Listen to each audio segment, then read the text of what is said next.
سال 1299 ارطغرل کی وفات کے بعد اب اس کا نوجوان بیٹا سردار تھا۔ اس کے ایک طرف تقریباً 1000 سال پرانی بیزنطین ایمپائر تھی اور دوسری طرف تھے منگول، وہ وحشی کہ جنہوں نے آدھی دنیا تباہ کر دی تھی۔ دونوں کے بیچ میں 23 سال کا عثمان ایک چھوٹے سے قبیلے قائی کا سردار، جس نے دکھایا پولیٹیکل ہسٹری کا سب سے بڑا معجزہ۔ سکندر نے دنیا فتح کی، لیکن اس کی آنکھ بند ہوتے ہی اس کی عظیم ایمپائر ٹکڑے ٹکڑے ہو گئی۔ چنگیز خان نے تاریخ کی سب سے بڑی سلطنت بنائی، لیکن اس کے مرنے کے بعد زیادہ وقت نہیں لگا، منگول ایمپائر بھی ریت کا ڈھیر بن گئی۔ لیکن ایک خانہ بدوش لیڈر عثمان نے ایسا کیا کیا کہ اس کی بنائی ہوئی سلطنت 600 سال تک پوری شان و شوکت کے ساتھ 3 بر اعظموں پر چھائی رہی۔ آخر عثمان کے پاس وہ کون سی پاور تھی جو سکندر اعظم اور چنگیز خان کے پاس بھی نہیں تھی؟ یہ اس کے ایمان کی طاقت تھی یا سیاسی ذہانت کہ عثمان کی لیگیسی آج بھی زندہ ہے اور ہمیشہ زندہ رہے گی؟ یہ ہے وہ ویڈیو جس کی دریچہ پر سب سے زیادہ ڈیمانڈ آتی ہے، اور اتنی زیادہ ڈیمانڈ کے بعد تو لازمی ہے کہ اس ویڈیو پر ویوز بھی سب سے زیادہ آئیں اور سبسکرائبرز بھی سب سے زیادہ۔ تو دریچہ کو سبسکرائب کیجئے، ویڈیو کو زیادہ سے زیادہ شیئر کیجئے اور ہمارے ساتھ چلیے سلطنت عثمانیہ کے بانی عثمان اول کی کہانی میں۔ ارطغرل کی کہانی کو کون نہیں جانتا؟ ہم نے بھی آپ کو سنائی ہے ان کی اصلی اور سچی کہانی۔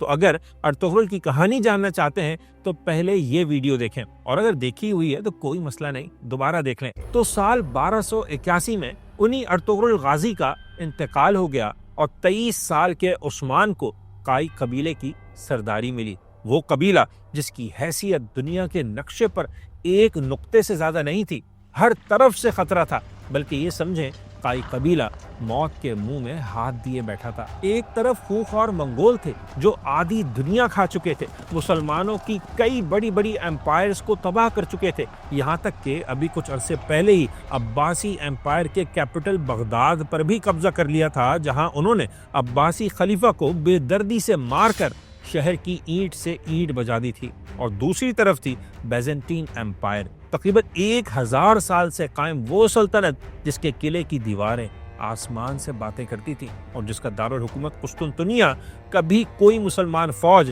فتح نہیں کر پائی تھی۔ ان دونوں سپر پاورز کے بالکل بیچ میں بیٹھا تھا یہ چھوٹا سا قائی قبیلہ، اور یہ بات کنفرم تھی کہ قبیلہ ختم ہو جائے گا۔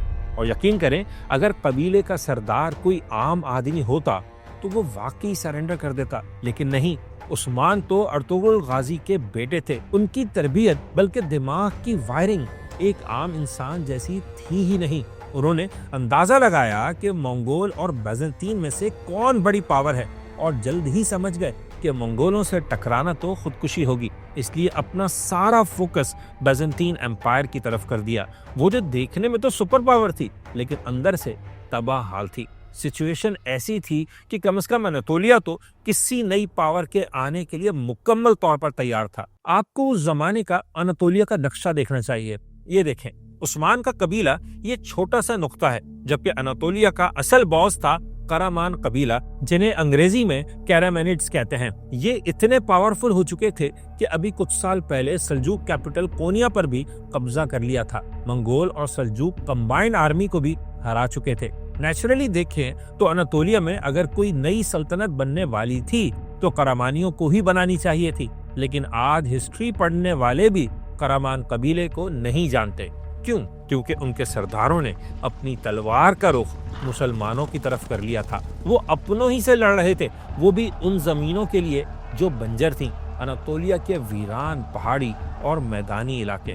ان کے مقابلے میں عثمان کی سوچ بالکل مختلف تھی۔ جب قائی قبیلے نے بیزنطینیوں سے لڑنے کا فیصلہ کیا تو اس کے 2 فائدے ہوئے۔ ایک تو اسے پورے ریجن کے مسلمانوں کی ہمدردی ملی، اور جو علاقے ملے، جو زمینیں ملی، وہ مکمل طور پر آباد تھیں، اور یہ سب بائی ڈیزائن تھا۔ عثمان کا اچھی طرح سوچ سمجھ کر کیا جانے والا فیصلہ تھا۔ انہوں نے بارڈر پر کھڑے ہو کر وہ نعرہ لگایا جس کی گونج پورے اناطولیہ میں سنائی دی، غزا یعنی ہولی وار۔ انہوں نے ایک مقدس جنگ کا اعلان کر دیا تھا۔ اس نعرے کی وجہ سے اناطولیہ میں مسلم ہسٹری کی سب سے بڑی ریکروٹمنٹ ڈرائیو شروع ہو گئی۔ وہ سارے جنگجو، وہ سب مہاجر، وہ تمام قبیلے جو منگولوں کے ظلم سے بھاگ رہے تھے، جنہیں ایک لیڈر کی تلاش تھی جو قرامان اور دوسرے قبیلوں کی مسلمانوں ہی کے ساتھ ہونے والی جنگوں سے تنگ تھے، عثمان ان سب کی آخری امید بن گئے۔ اور پھر دیکھتے ہی دیکھتے چھوٹا سا کائی قبیلہ ہزاروں جنگجوؤں کی ایک سائزبل آرمی بن گیا۔ لیکن کیا اتنا کافی تھا؟ کیا چند ہزار جنگجو بیزنطین امپائر جیسی پاور کو گرا سکتے تھے؟ بالکل نہیں۔ اور یہ بات عثمان کو بھی اچھی طرح معلوم تھی کہ وہ اونچے اونچے قلعے تو بالکل فتح نہیں کر سکتے۔ اس لیے انہوں نے ایک چال چلی، تلوار سے زیادہ اپنے دماغ کا استعمال کیا۔ میں نے آپ کو بتایا تھا نا کہ بیزنطین امپائر دیکھنے میں تو بہت مضبوط لگتی تھی، لیکن اندر سے کھوکھلی ہو چکی تھی۔ بارڈر پر موجود جتنے بھی بیزنطینی علاقے تھے، ان کے گورنرز ایک دوسرے سے نفرت کرتے تھے۔ ان کے درمیان اسی اختلاف کو عثمان نے اپنا ہتھیار بنایا۔ انہوں نے سب گورنرز کے خلاف ایک ساتھ جنگ نہیں شروع کی، بلکہ انہی میں سے کچھ کے ساتھ اتحاد کر لیا۔ جیسے ایک مسیحی گورنر تھا کوسے میخال، وہ یونانی نسل کا ایک سردار تھا جسے اناطولیہ میں خرمن قیا قلعے کا گورنر بنایا گیا تھا۔ شروع میں تو وہ عثمان کا بڑا مخالف تھا، جیسے باقی بیزنطینی بھی تھے، لیکن پھر عثمان کی بہادری، فیاضی اور اصول پسندی دیکھ کر وہ دوست بن گیا، اور دوست بھی ایسا کہ سمجھیں سب سے بھروسے مند آدمی۔ اسی میخال نے بعد میں اسلام بھی قبول کر لیا، اور تاریخ اسے آج غازی میخال یا عبداللہ میخال غازی کے نام سے جانتی ہے۔ عثمانیوں کے ساتھ اس کی دوستی پوری زندگی چلی، بلکہ نسل در نسل چلی۔ ارلی آٹومن پیریڈ سے لے کر بلقان میں فتوحات تک ہر جگہ میخال کی اولادوں نے بڑا ہی اہم کردار ادا کیا۔ لیکن ایک سوال ذہن میں آتا ہے، آخر ایک بیزنطینی گورنر اور مسیحی کسان بھی اپنے بادشاہ کو چھوڑ کر ایک مسلمان قبائلی لیڈر کے جھنڈے تلے کیوں جمع ہو رہے تھے؟ اس کی وجہ تھی عثمان کا ایک اکنامک ویپن جسے تاریخ استعمالت کہتی ہے، یعنی دل جوئی کی پالیسی۔ بیزنطینی کسانوں کے سامنے ایک سمپل آفر رکھی گئی تھی، تمہارا بادشاہ قسطنطنیہ میں بیٹھ کر تم سے جتنا ظالمانہ ٹیکس لے رہا ہے، میں اس سے آدھا لوں گا، اور بدلے میں میری فوج تمہاری جان، مال، بلکہ مذہب کی بھی حفاظت کرے گی۔ جی ہاں، ایک خانہ بدوش قبیلے کا سردار ایک ماڈرن اکنامکس کی طرح سوچ رہا تھا، اور اس نے دشمن کو جنگ میں مارا نہیں، بلکہ انہیں ایک بہتر اکنامک ماڈل دے کر اپنا شہری بنا لیا۔ شاید یہی وہ مقام تھا جب عثمان کو سمجھ آ گیا کہ خانہ بدوش کبھی ریاست نہیں بنا سکتے۔ اگر سلطنت کھڑی کرنی ہے تو صرف تلواروں سے نہیں، ایک آئین، ایک نظریے اور ایک بڑی اکنامک پاور کی ضرورت ہے۔ اور حیرت کی بات یہ ہے کہ یہ طاقت انہیں میدان جنگ سے نہیں ملی، بلکہ رات کے اندھیرے میں ایک بہت ہی پراسرار خواب کی شکل میں ملی۔ وہ خواب کیا تھا جس نے عثمان کو راتوں رات بہت پاورفل بنا دیا؟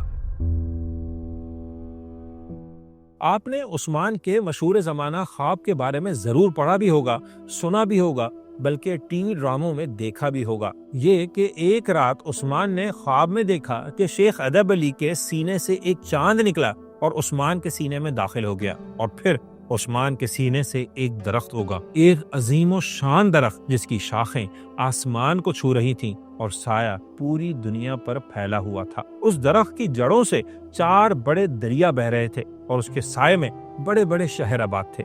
جب عثمان نے صبح یہ خواب شیخ کو سنایا تو انہوں نے تعبیر دی کہ اللہ تمہاری نسل کو بادشاہت عطا کرے گا، اور تمہاری نسل سے ایک ایسی سلطنت جنم لے گی جو دنیا پر چھا جائے گی۔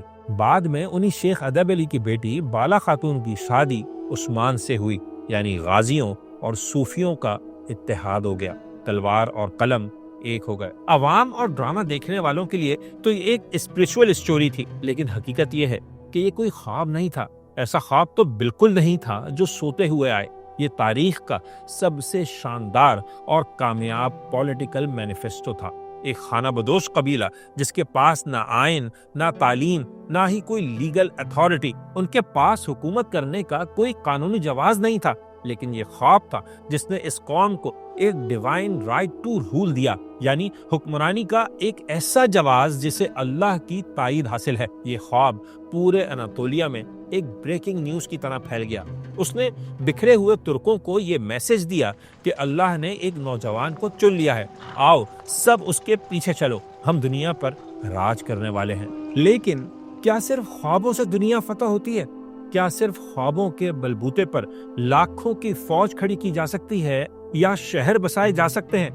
بالکل نہیں۔ ریاست بنانے کے لیے 3 چیزیں چاہیے ہوتی ہیں: بہت زیادہ پیسہ، ماڈرن ویپنز اور نظام چلانے کے لیے پڑھے لکھے بیوروکریٹس، اور یہ تینوں چیزیں اناطولیہ میں مل رہی تھی شیخ ادب علی کے پاس۔ آپ کیا سمجھ رہے ہیں عثمان صرف دعائیں لینے کے لیے شیخ کے پاس جاتے تھے؟ نہیں، شیخ ادب علی کوئی عام درویش نہیں تھے، وہ اس وقت کی سب سے پاورفل امیر اور سیکرٹ بزنس کمیونٹی اخوان کے سپریم لیڈر تھے۔ یہ اخی کون تھے؟ یہ تاجروں، ہنرمندوں اور دانشوروں کی ایسی ٹریڈ یونین تھی جو اصل میں پورے اناطولیہ کی اکانومی کو کنٹرول کرتی تھی۔ ڈرامے میں تو آپ نے عثمان اور شیخ ادب علی کی بیٹی کی ایک جذباتی لو اسٹوری دیکھی ہوگی، لیکن حقیقت یہ ہے کہ اسٹیٹ بلڈنگ یعنی ریاست بنانے کی دنیا بڑی بے رحم ہوتی ہے، اس لیے یہ لو اسٹوری ڈراموں میں ہی اچھی لگتی ہے۔ حقیقت یہ ہے کہ اس شادی کے ساتھ عثمان اور اخی تنظیم کا ایک اسٹریٹجک الائنس بن گیا۔ راتوں رات اناطولیہ کی سب سے بڑی مرچنٹ کلاس عثمان کی رشتہ دار بھی بن گئی تھی اور فائنینسر بھی۔ اب قائی قبیلے کے پاس سب کچھ تھا۔ اخی تنظیم کے پڑھے لکھے لوگ اب عثمان کی حکومت کی ایڈمنسٹریشن بنا رہے تھے۔ اب وہ صرف خانہ بدوش نہیں تھے، محض جنگجو نہیں رہے تھے، اب اسٹیٹ بلڈر بن چکے تھے، اور جلد ہی انہیں اس کا صلہ بھی ملنے لگا۔ تب مغرب سے اناطولیہ کو جو بھی خطرہ ہوتا سب سے پہلے عثمانی فیس کرتے تھے، اور انہوں نے کیا بھی۔ قراجہ حصار کے مارکے میں کامیابی کے بعد تو سلجوق سلطان اتنا خوش ہوا کہ جتنا علاقہ عثمان نے فتح کیا تھا سب اسے جاگیر میں دے دیا، اور ساتھ ہی بے کا خطاب بھی دیا، اور اپنا سکہ جاری کرنے اور اپنا نام خطبے میں شامل کرنے کی بھی اجازت دے دی۔ یعنی اب عثمان کے پاس سب کچھ تھا، بس وہ ایک خود مختار بادشاہ نہیں تھا۔ اور جلد ہی یہ کمی بھی پوری ہو گئی۔ جب سلجوق سلطنت کا خاتمہ ہوا، دی سلجوکس آف روم ختم ہو گئے، تو اناطولیہ کے یہ سب سردار آزاد ہو گئے، اور عثمان بھی۔ لیکن ایک منٹ، اگر آپ یہ سمجھ رہے ہیں کہ سب اچھا تھا تو ایسا بالکل نہیں۔ جب آپ کوئی بڑا کام کرنے والے ہوتے ہیں تو آپ کو وہ بھی کرنا پڑتا ہے جو آپ بالکل نہیں کرنا چاہتے۔ تو عثمان کے ساتھ بھی یہی ہوا۔ قصہ یہ ہے کہ عثمان کے ایک چچا تھے دندار، جی ہاں وہی ارطغرل کے چھوٹے بھائی۔ وہ ذرا اولڈ اسکول بندے تھے، زندگی میں اتنا کچھ دیکھ چکے تھے کہ مزید کوئی خطرہ مول لینے کو تیار نہیں تھے۔ لیکن قبیلے کا سردار تو عثمان تھا، اور سردار کو تو ایسا ہونا چاہیے کہ کوئی اس کے فیصلے پر سوال نہ اٹھا سکے۔ لیکن دندار نے ایسا کیا۔ جب عثمان نے کوپری حصار پر حملے کا ارادہ کیا تو دندار نے اس کی سخت مخالفت کی، اور اس مخالفت کی سزا یہ ملی کہ دندار کو قتل کر دیا گیا، جبکہ ان کی عمر اس وقت تقریباً 100 سال تھی۔ یہ ایسا واقعہ ہے جس کی صحت پر کئی ہسٹورینز کو شبہ ہے، اور ہمیں بھی ہے۔ کچھ ہسٹورینز کہتے ہیں کہ دندار بے کا تو سوغت پہنچنے سے پہلے ہی انتقال ہو گیا تھا، یعنی ایسے کسی واقعے کا تو سوال ہی پیدا نہیں ہوتا۔ پھر عثمان کی جتنی تاریخ، جتنی سیرت موجود ہے، جتنا ان کا تاریخ میں ذکر موجود ہے، ان کی فطرت ایسی تھی ہی نہیں کہ وہ ایسا کوئی انتہائی قدم اٹھاتے، وہ بھی 100 سال کے ایک بندے کے خلاف۔ لیکن اس میں بھی کوئی شبہ نہیں کہ عثمان کے جنگی فیصلوں کی وجہ سے دندار باغی تھا، بلکہ یہ بھی کہا جاتا ہے کہ ایک شادی کی تقریب میں بزنطینی جاسوسوں نے عثمان کے قتل کا منصوبہ بنایا تھا، اور دندار کو اس منصوبے کا علم تھا، پھر بھی عثمان کو نہیں بتایا۔ لیکن اس کا انجام آخر میں ایسا ہوا، یہ بھی تاریخ سے ثابت نہیں ہوتا۔ بہرحال دندار کو قتل کیا ہو یا نہ کیا ہو، یہ بات تو کلیئر تھی کہ عثمان ایک عام قبائلی سردار نہیں، اب ایک خود مختار سلطان ہے، ایسا حکمران جس کی اتھارٹی پر کوئی انگلی نہیں اٹھا سکتا، اور اگر کوئی اٹھائے گا تو ختم ہو جائے گا۔ اب عثمان کے پاس خواب کی صورت میں ایک ڈیوائن مینیفیسٹو تھا، فنڈنگ بھی، اور ایک آرگنائزڈ آرمی بھی۔ وقت آ چکا تھا کہ وہ اپنے خیموں سے نکلیں اور بزنطینی ایمپائر کی آنکھوں میں آنکھیں ڈال کر کھڑے ہو جائیں۔ اور پھر وہ سال آ گیا، سن 1302، جب یورپ کو پہلا دھچکا لگا۔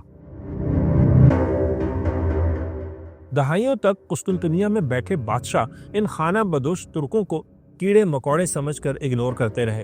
وہ سمجھتے تھے کہ یہ تو بس رات کو لوٹ مار کریں گے اور دن کی روشنی میں پہاڑوں میں چھپ جائیں گے۔ لیکن بازنطینی بادشاہ کی آنکھ تب کھلی جب عثمان نے ان کے سب سے بڑے اور اہم شہروں ازنیک اور ازمیت کا بلاکیڈ شروع کر دیا۔ اناطولیہ کی لائف لائن کٹ رہی تھی، قسطنطنیہ کو اناج کی سپلائی بند ہو رہی تھی۔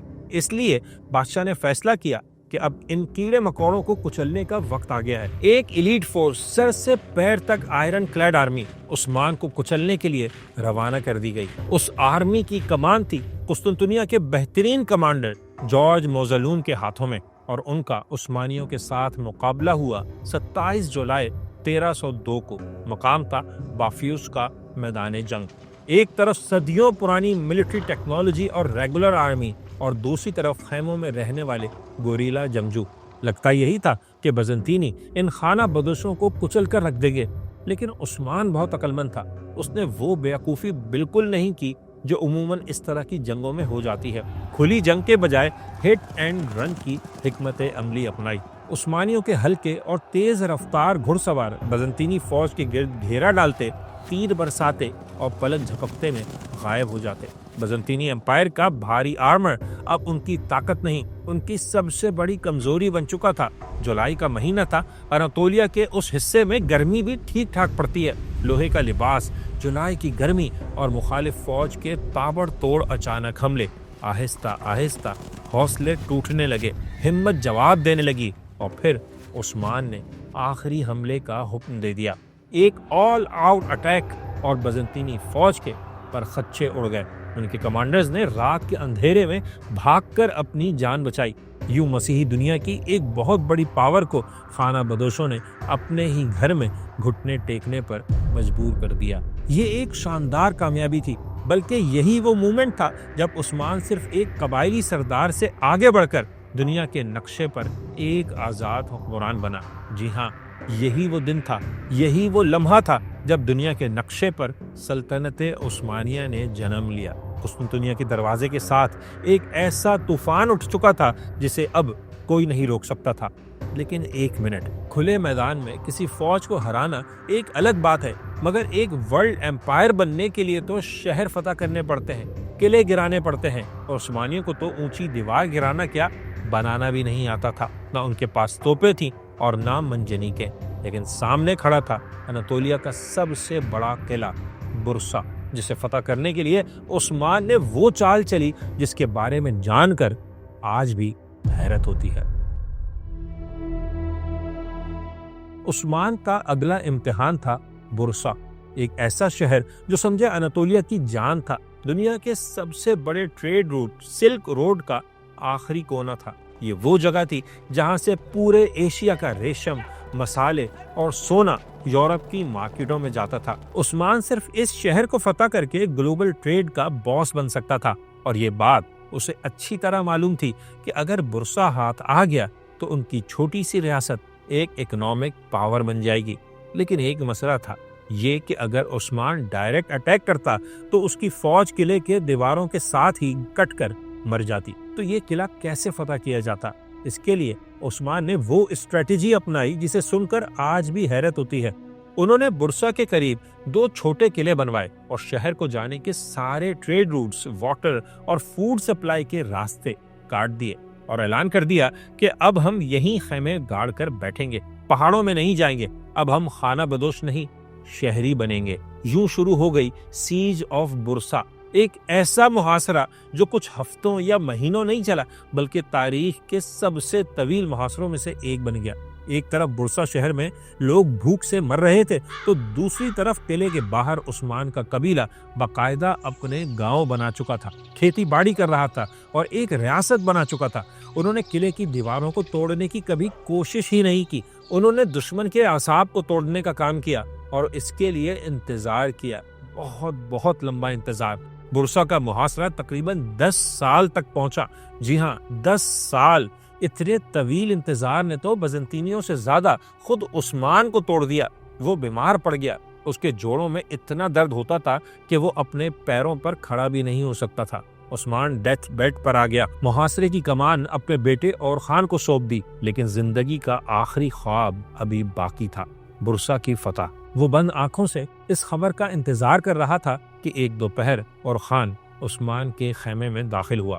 وہ کون سی خبر لایا تھا، اور کیا سلطنت عثمانیہ کا بانی اپنی زندگی کی سب سے بڑی کامیابی کی خبر سننے کے لیے زندہ بھی تھا؟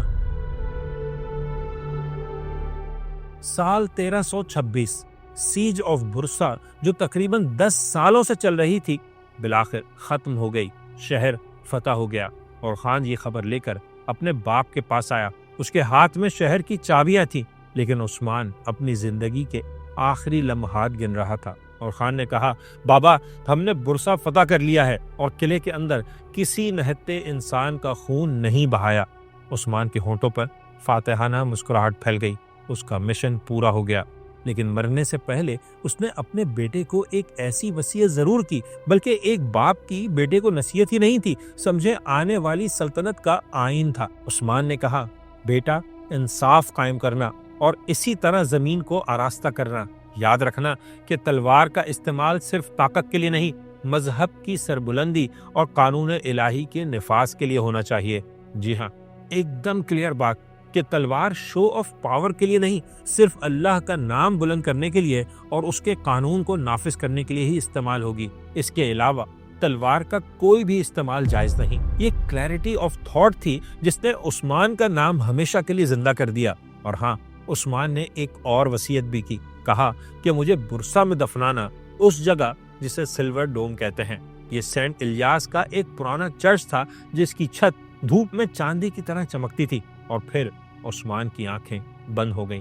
ایک خانہ بدوش دنیا کے نقشے پر ایک آزاد ریاست چھوڑ کر مرا، لیکن اس موت کے ساتھ ایک شاکنگ ایلیمنٹ بھی تھا۔ وفات کے بعد جب اس کا ذاتی خیمہ اور خزانہ کھولا گیا تو اس میں کیا نکلا؟ صرف ایک تلوار، ایک نمکدانی، لکڑی کا ایک چمچ، ساتھ ہی کچھ گھوڑے اور بکریوں کا ایک ریوڑ۔ بس وہ چاہتا تو خزانوں سے اپنے خیمے بھر سکتا تھا، لیکن اس نے فقیری کی زندگی اختیار کی۔ علامہ اقبال کے اس شعر کی عملی مثال بنا کہ میرا طریق امیری نہیں فقیری ہے، خودی نہ بیچ غریبی میں نام پیدا کر۔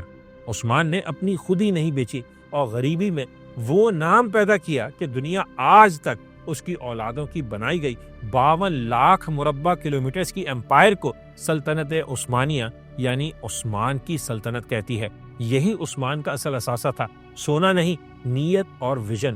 یہی وجہ ہے کہ اس کی امپائر نے سکندر اور چنگیز کو بھی پیچھے چھوڑ دیا۔ صرف ایک لکڑی کا چمچ بڑے بڑے فاتحین کی تلواروں پر بھاری پڑ گیا۔ اسی میں ہماری ماڈرن دنیا کے لیے بھی سبق ہے۔ کیا نہیں ہے آج کی ماڈرن سپر پاورز کے پاس $1 ٹریلین اکانومیز، ماڈرن ٹیکنالوجی، خطرناک سے خطرناک ہتھیار، آرٹیفیشل انٹیلیجنس، لیکن پھر بھی ریاستیں اندر سے ٹوٹ رہی ہیں، معاشرے بکھر رہے ہیں اور ورلڈ آرڈر اپنی موت آپ مر رہا ہے۔ کیوں؟ کیونکہ سلطنتیں وال اسٹریٹ کے بینکوں یا ٹیکنالوجی سے نہیں بنتی۔ سلطنت صرف ایک چیز سے بنتی ہے، لیڈرز کا کریکٹر اور انصاف۔